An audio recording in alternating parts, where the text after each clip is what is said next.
Let's start today's episode of the Shifting Schools podcast with a question for you. When was the last time you truly paused to consider your mental health? It's something we often overlook, isn't it? As educators, we spend so much time focused on others that often we forget about ourselves. I'm your host, Jeff Udick, and I'm excited for the insights we'll explore together in this episode. Today's episode, we're joined by the incredible Dr. Rina Bajaj, a charactered counseling psychologist with over 17 years of experience within the field of mental health and has been featured in The Guardian, Vogue, and BBC, just to name a few. Her new book, The Magic in Me, is an Amazon top seller and also a guiding light in understanding self-care and mental health. Today, she's here to share valuable strategies for educators to foster their well-being amidst the rigors of the K-12 profession. Before we delve into this vital conversation, I want to take a brief moment for our sponsor, Money Pickle. As educators, we juggle numerous responsibilities, and financial management is key among them. Money Pickle offers personalized financial advice specifically catered to the unique needs of you. They believe, and rightly so, that managing your finances effectively is a critical aspect of supporting your mental health. A sound financial plan can alleviate stress and bring peace of mind, contributing to your overall wellness. You can learn more and sign up for a free, no obligation call at moneypickle.com/shifting schools. And with that, on with the show.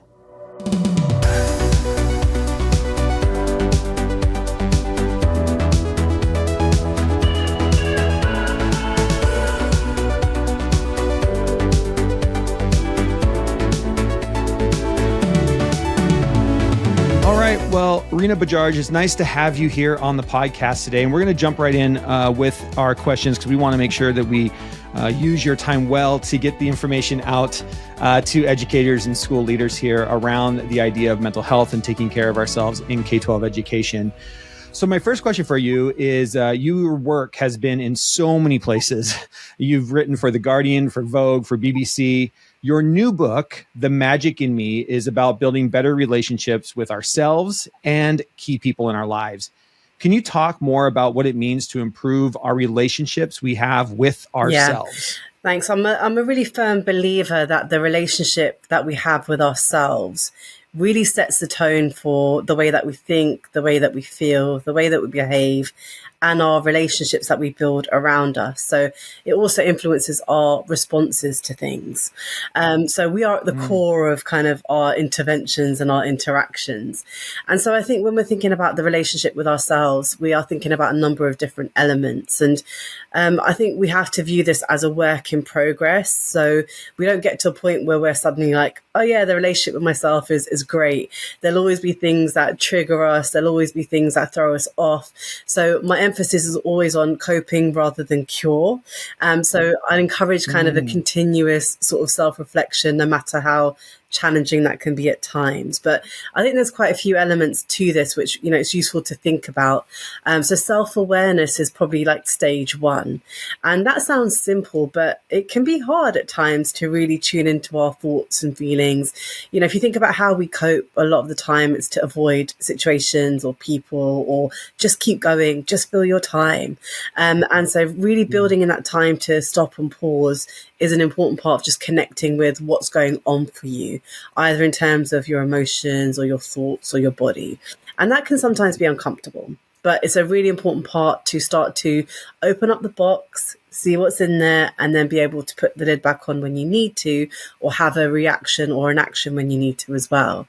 And I think one of the things that I hear a lot is most people have this underlying belief or fear that they're not good enough. And I think particularly people in caring professions, which includes kind of educators, we have an urge to make a difference. We have an urge to keep pushing ourselves. We're super empathic. There's never enough time. There's never enough that we can do. There's always going to be another student that needs us or a colleague that needs us. And it's hard to set boundaries. But getting comfortable with saying no is also important.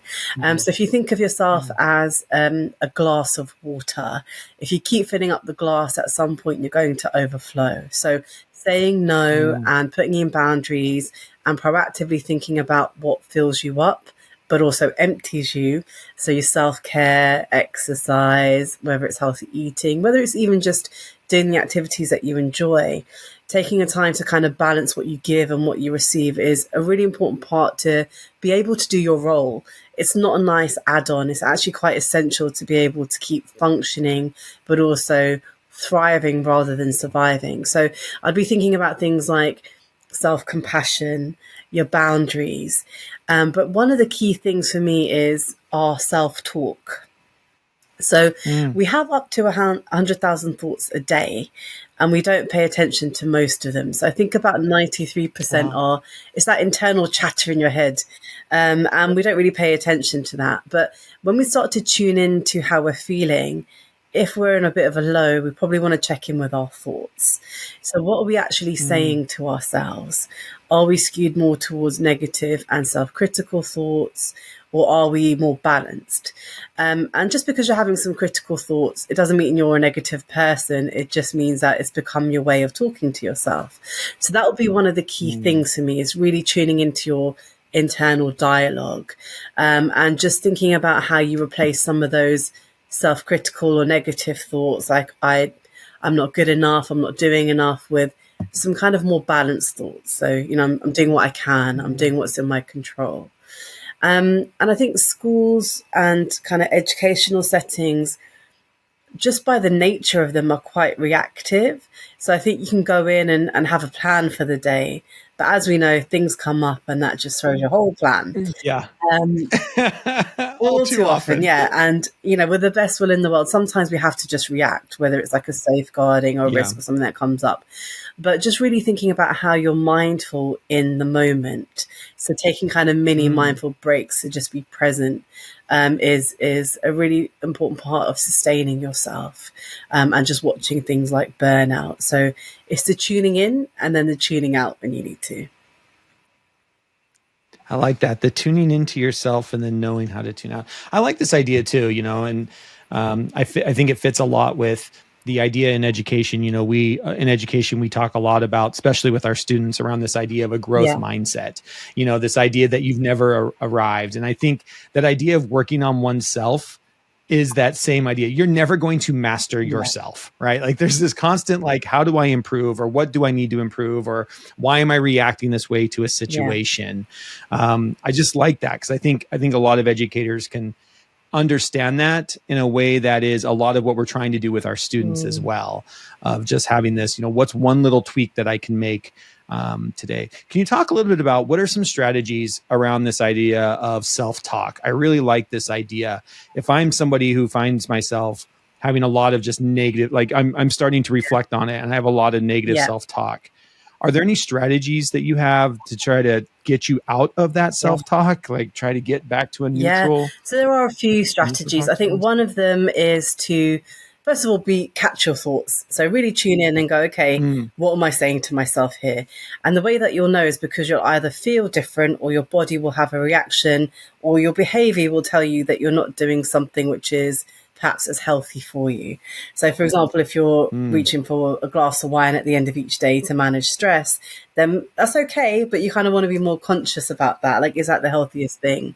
And I think sometimes we get focused on behavior, but if we can really tune into our thoughts, we can change our emotions and then consequently our coping strategies. So there's a couple of things. If you notice a negative thought, try and drill down to sort of why you maybe got triggered in a situation and what the real thought is. So let's say I've had a really tough day at work. I'm feeling agitated. A colleague has said something to me and I'm a little bit on edge. Maybe if I really tune into that thought, maybe I think, oh, they just think I'm stupid. They just don't know what I'm doing, or they think I'm not doing enough. But maybe the real thought is, I don't feel like I'm enough, or I'm not good enough. And that's why it's a trigger. So if you can get to that I am statement, that's really helpful. If you can't get to the I am statement, don't worry, just notice the thought. And then you want a thought balance. So what's the real evidence for that thought? So not your feelings, not just because it is, but if you were to present this thought to a judge in court, how would they know that it's 100% true? Probably isn't. So you can stack up a little bit of evidence maybe for that thought. And then you want to look at kind of what's the evidence against it. So if my thought is I'm not good enough, I might not feel like I'm good enough, but I'm probably good at some things. And that just loosens the grip on this negative thought. And maybe I'm not going to flip the I'm not good enough to I'm amazing, but maybe I can change it to something more balanced, like I'm trying my best. I'm good at some things, or I just don't like this colleague in that moment. So you can kind of just kind of take the edge off that thought. So that's one way, is to almost think of it like scales, and you look at the for and against and balance it. Another way is to simply ask yourself, is this a fact? Is it a fear? Or is it an opinion? If it's a fact, you can do something about it. If it's a fear or an opinion, you've got less control, so you probably want to park that. I like that. Fact, fear, or opinion. I'm writing that one down. That's a good one. As I just think about, my own internal dialogue during the day, I think that's a really good frame to be thinking about as you kind of go through your day. And again, just trying to think about, categorizing this. You've worked with celebrities and professional athletes, corporations, big educational organizations across decades and around the world. What is one shift you're seeing in the conversation about mental health recently that is important for K-12 educators to kind of maybe think more about or to be in tune? Yeah, so I think there is a shift from sort of stigma to open dialogue, but also really shifting towards kind of more systemic approaches. So we realize that when we think about well-being, or if you think about mental health, we have to not just be thinking about that young person or that pupil, but also the systems around them. And I think that's really evident during the pandemic, for example. And I think we probably are seeing an increase in trauma. So we do know that some of the research does show that following the pandemic, there was an increase in mental well-being, particularly among young people. So anxiety, depression, eating disorders, but also trauma. So we are probably dealing with the after effects of that. And that has a ripple effect on everyone around that young person. So it's really important, first of all, to be aware of your own mental health needs.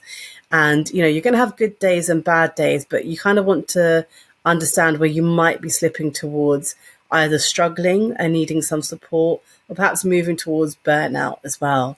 And so pay attention to your early warning signs. If you think of yourself as a traffic light, how do you know when you're kind of red and you're kind of worst functioning, amber, kind of intermediate, and green, your optimal functioning?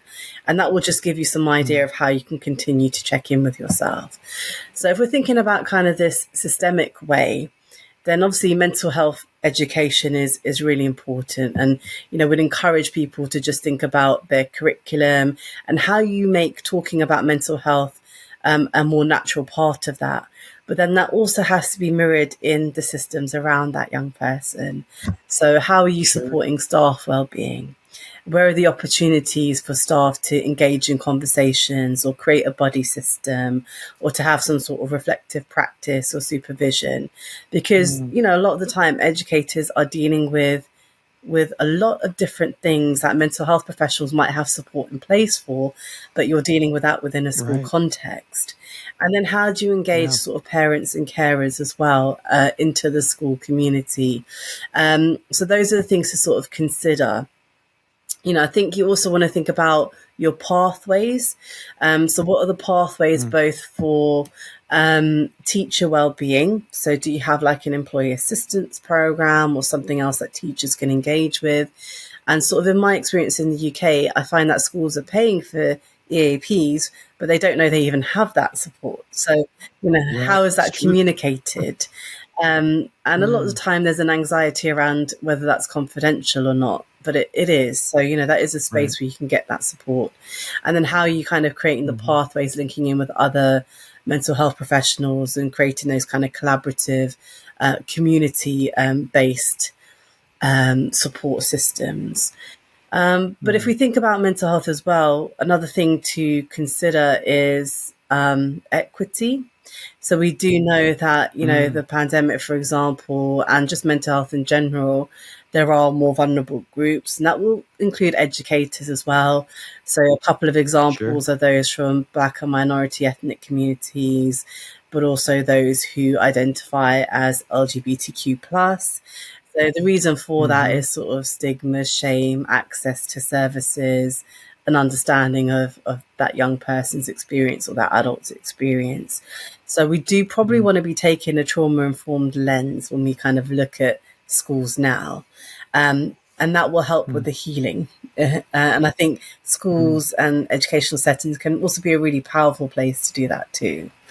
And so when I say like a trauma-informed lens, I suppose my hope would be that we're thinking about early intervention. We're thinking about building in reflection, because that will help to counterbalance some of that reactiveness. Is there anything, I'm just trying to think, if I'm a school leader, I'm a school principal or assistant principal, and I've got, I'm running a staff meeting, and I want to support my teachers in being, just more balanced and understanding their own mental health and checking in with them, with themselves. Is there any kind of routines or ways that you structure a meeting or structure conversations and that kind of, leader to employee kind of situation to support this kind of within the school community or within an organization? Yeah, so I think there's a few ways to do that. First of all, I'd ask how the leaders are modeling that, first of all, because just like children might look at us and see us and observe us, it doesn't really matter what we say if we're not also kind of walking the talk. So as leaders, do you create boundaries for yourself? You can ask for some staff feedback as well. So can you do things like staff surveys, even if they're anonymous, just to get a snapshot of where the staff is at that point in time? I think we also don't want to enforce well-being within a school community, but asking for ideas around what that might look like. So not everyone wants to do yoga on a Thursday at 5 o'clock. Some people might want to actually leave school and turn their emails off. So, really asking for live feedback around what's working, but then with the intention to take action. I think you could probably think about reflective groups, check-ins, check-outs. So that could be an interesting part of how you structure a day. Can you create sort of a buddy system so people know that there's someone there that they can speak to? Do you have any leads for sort of staff mental health and well-being? So there's things like kind of mental health first aiders, but also you might have a point of contact. So if you've got a school counsellor or psychologist, how do they then support staff with things like training or open conversation? And so those are things that I would be thinking about, but also on a practical level, things like policies and procedures. How is that supporting staff well-being? Can you offer things like mental health days?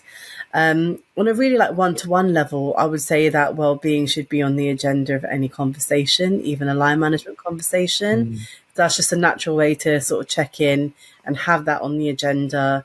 And it then allows for kind of earlier support and earlier referrals if someone might need that. I love that. And I love this idea of leading by example. I had just a quick story as you were talking about, the idea of what school leaders can do with leading by example. I was at a superintendent's conference not that long ago, and we talked, I don't know, almost 3 hours. These superintendents were talking about the mental health of themselves in a leadership role as superintendents of school districts, but also in this idea of how do you lead in this front? And there was a school principal there that said, he was a new school principal, and he decided that his thing was going to be, he was going to be the last one out of the building every day. And so he would stay, and if a teacher would stay late, he would make sure that he stayed late with that teacher. And next thing he knows, he's not getting home till 6, 7, 8 o'clock at night because he wants to outlast the last teacher, because to him, that was being a good leader.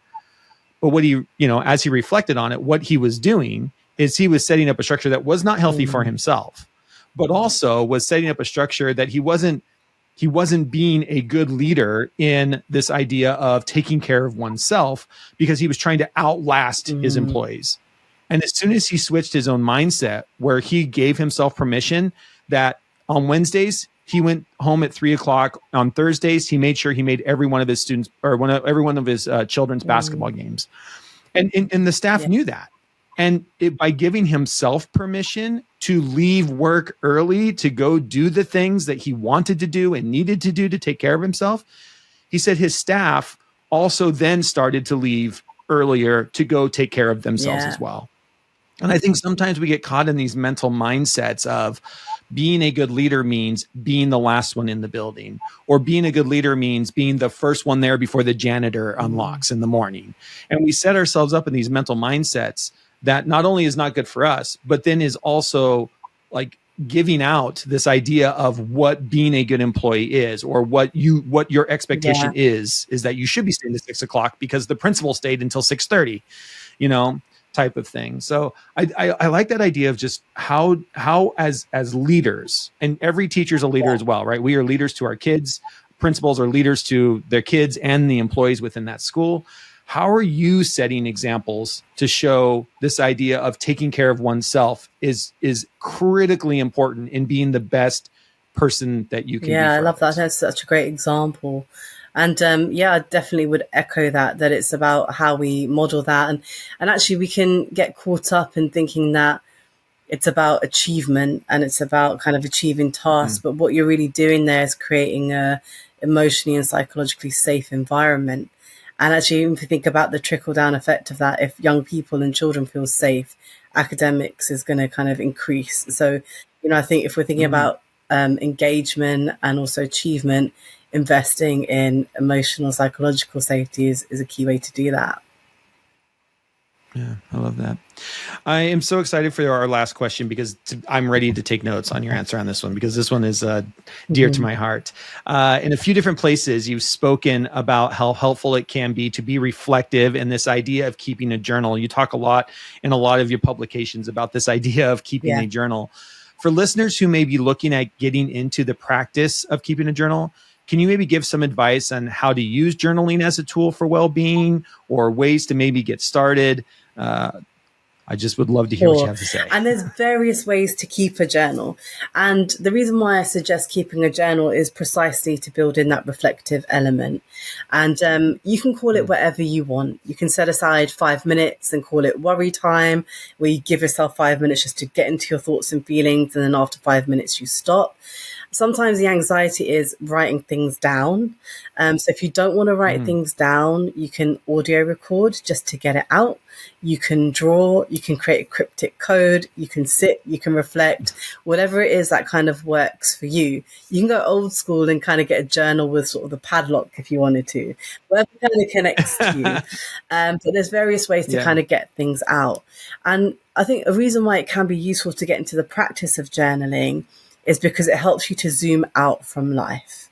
So when we're in a situation or we're just kind of in life, we do the things that we would normally do.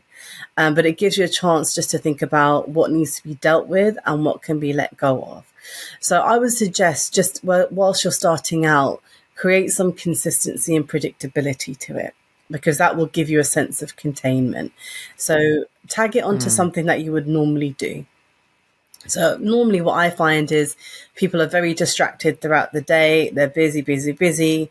And then it's usually the time they're going to bed where all these thoughts and feelings come in, and then they can't sleep, or they're awake, or their mind's racing. So even if you do this before you get into bed, just set yourself 5 minutes to start with. It doesn't have to be anything too major. And it's about kind of free flowing. So don't worry about thoughts. Don't worry about grammar. Don't worry about structure. This is almost like that stop and pause moment to say, what's going on in my head? So you could have a few prompts if that helps. So what am I thinking? What am I feeling? What am I doing? Or you could even sort of change it to something like a gratitude journal. So if you do tend to have a lot of negative thoughts, you can search for 3 things that went well that day. You can search for 3 things that you did well that day. You can search for a challenge that you then overcame and what this says about you. So depending upon your goal for journaling, you can kind of tweak it. Some days it might be more free flowing. Other days it might be kind of topping up on what you need with some sort of structure. But if you're new to journaling, I would suggest like having a couple of prompts. Maybe it's just kind of what went well today, or how am I feeling at the end of today? And what do I need? Those might be kind of 3 prompts. And that just helps you to kind of structure it so it doesn't feel so overwhelming. And I think the key thing is to connect with your emotions and thoughts to kind of get get that insight into what you need. You could then also use it to think about tagging the journaling onto another routine. So you could journal and then do a relaxation exercise, or you could journal and do some breathing for a couple of minutes, or you could journal and just engage in a bit of mindfulness. You could journal and then write down a couple of things like an affirmation, for example. So it's really your tool to connect with you. But if writing is too hard or feels too difficult, just start to kind of verbalize, just like you would kind of pick up the phone and talk to somebody. Sure. Yeah. I like that. And I will say when I got into journaling, I needed structure. I'm a very structured person. And so I ended up buying a journal that had questions in it already.